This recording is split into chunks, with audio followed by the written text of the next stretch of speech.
کہ سنت پاکھنڈی نیچ ٹکلا ٹکلا نہیں ایسے بھگوان کو بھی گالیاں دیتے ہیں یہ پریمانند جی مہاراج کو اتنی گالیاں دیتے ہیں کہ یہ کہاں سے آ گیا پاگا اس طرح گندی گندی گالیاں دیتے ہیں داس کو جو مرضی کہہ دو پر سنتوں کو کچھ نہ کہو واہ بسم اللہ الرحمن الرحیم السلام علیکم دوستو آج ایک عجیب سا جو ہے وہ سوال دیکھنے کو ملا ایک آج عجیب سی کہانی دیکھنے کو ملی ایک چھوٹا سا بچہ جو اپنی والدین کی شکایت لے کر پنڈت کے جو ہے وہ دربار پر پنڈت کے جو ہے وہ آشرم پر آتا ہے اور اس نے کہا کہ میرے جو والدین ہیں وہ بھگوان کو گالیاں دیتے ہیں جی ہاں دوستو آج ایک جو ہے یہ نئی بات دیکھنے کو ملی ہے کہ ہندو جو ہے وہ اپنے بھگوانوں کو گالیاں بھی دیتے ہیں اور اس کے بعد اس نے کہا کہ یہ سنتوں کو بھی گالیاں دیتے ہیں نیچ ٹکلا ٹکلا اس نے بتایا تو دوستو یہ اس نے جو ہے وہ پنڈت کے سامنے شکایت رکھی تو آئیے دیکھتے ہیں پنڈت کا جو ہے وہ کیا رد عمل تھا اس کے بعد ڈاکٹر ذاکر نائک صاحب کا جواب بھی جانتے ہیں ویڈیو بہت انفارمیٹیو ہے آئیے ویڈیو کو سٹارٹ کرتے ہیں جی وہ یہ اس لیے نہیں کیونکہ سنتوں کو گالیاں دیتے ہیں کہ سنت پاکھنڈی نیچ ٹکلا ٹکلا نہیں ایسے بھگوان کو بھی گالیاں دیتے ہیں یہ دونوں کون ہے یہ دونوں ماتا پتا آپ کے ماتا پتا سنتوں کو گالیاں دیتے ہیں ہاں بھگوان کو بھی دیتے ہیں بھگوان کو بھی کیوں گالی دیتے ہو سنتوں کو کہتے پریمانند جی مہاراج کو اتنی گالیاں دیتے ہیں کہ یہ کہاں سے آ گیا پاگا اس طرح گندی گندی گالیاں دیتے ہیں گرو جی پلیز رکھ لیجیے نا داس نہیں ہم رکھ لیں گے کیوں گالی دیتے ہو سنتوں کو میں تو نہیں دیتا گرو جی ایسے ہی بولی جا رہے ہیں یہ ماں تو منع کر رہی ہے آپ کی پڑھائی چھوڑ دینے جو اس کو بولتے ہیں بھائی یہ پڑھائی چھوڑ دی ہے نا جب اس کو بولتے ہیں ہم بھائی بیٹا پڑھائی کیوں چھوڑی تو ہاں تو پڑھائی آپ نے کیوں چھوڑی اب یہ بتاؤ میں نے اس کو ایسے بولا تھا بیٹا تو 10ویں کر لے جد مرضی تو جائے بنداون میں جا کے تمہارا ایڈمیشن کروا لینا گرو جی آپ نے کل کتھا میں کہا تھا کہ ایک بار سب کو دو تین بار سب کو موقع دو ہم نے بہت بار ان کو موقع دیا پھر آپ نے کہا تھا اس کا پریتیاگ کر دو اس لیے داس نے یہ نشچے لیا تھا کہ دونوں بہت ایسے ماں باپ کو تیاگا نہیں جاتا ماں باپ کو تیاگا نہیں جاتا بیٹا ایسے ماں باپ بھی تو ہونے چاہیے نا جن کے ایسا تھوڑا تو یہ ماں باپ اچھے نہیں ہیں یہ نا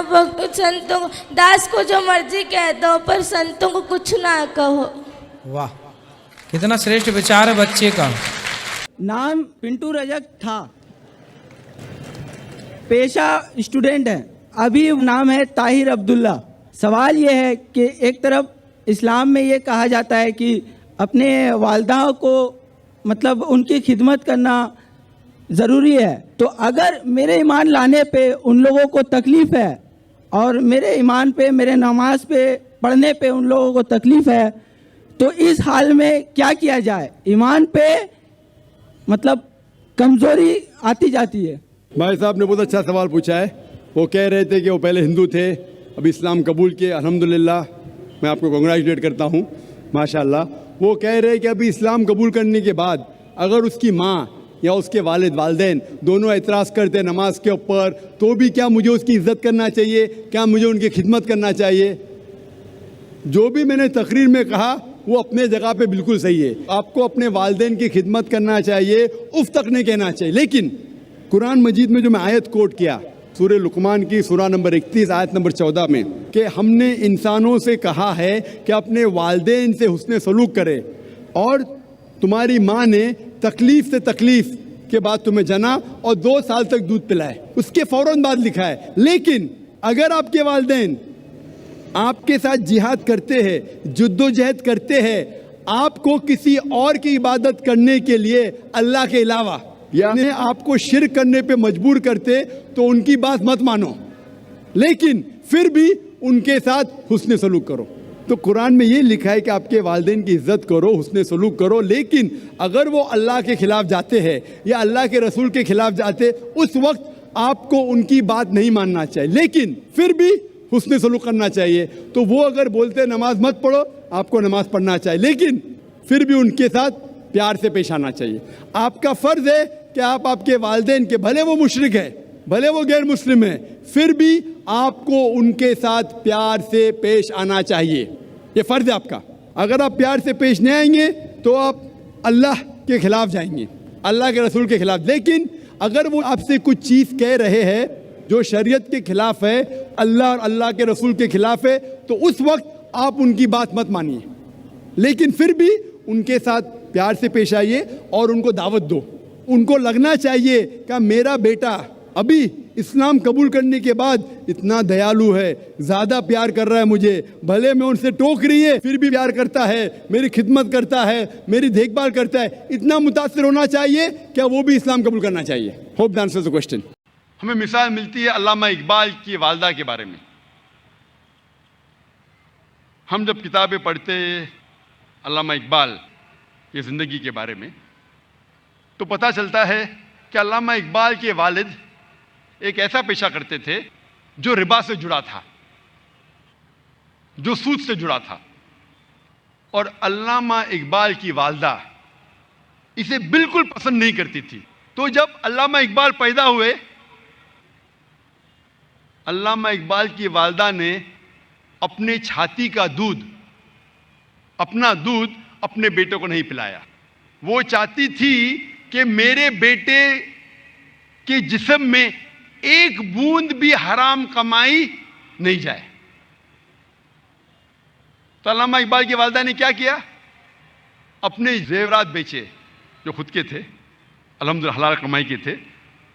زیورات کو بیچ کے ایک بکری خریدی اور اس بکری کے دودھ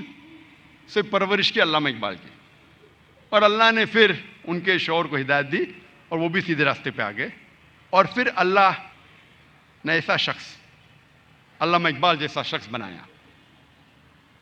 ایسی کئی مثال ہے. اور ایک مثال ہے والدہ کی, شیخ عبد القادر جیلانی کی رحمۃ اللہ علیہ. شیخ عبد القادر جیلانی رحمۃ اللہ علیہ الحمدللہ توحید پہ تھے, اور انہوں نے اس شہر ہندوستان میں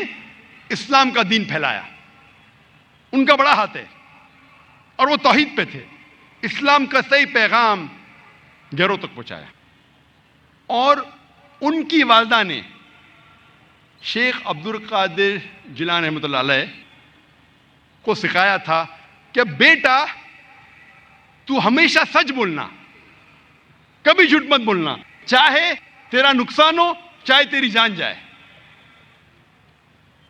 ایک وقت جب شیخ عبد القادر جیلانی رحمۃ اللہ علیہ جب ایک سفر کر رہے تھے تو ان کی والدہ نے کچھ اشرفیاں ان کے کپڑے میں سی دی تاکہ وہ گم نہ جائے, تاکہ کوئی انہیں چوری نہ کرے. جب وہ سفر پہ نکلتے ہیں تو ایک ڈاکوؤں کا گروہ انہیں پکڑ لیتا ہے, اور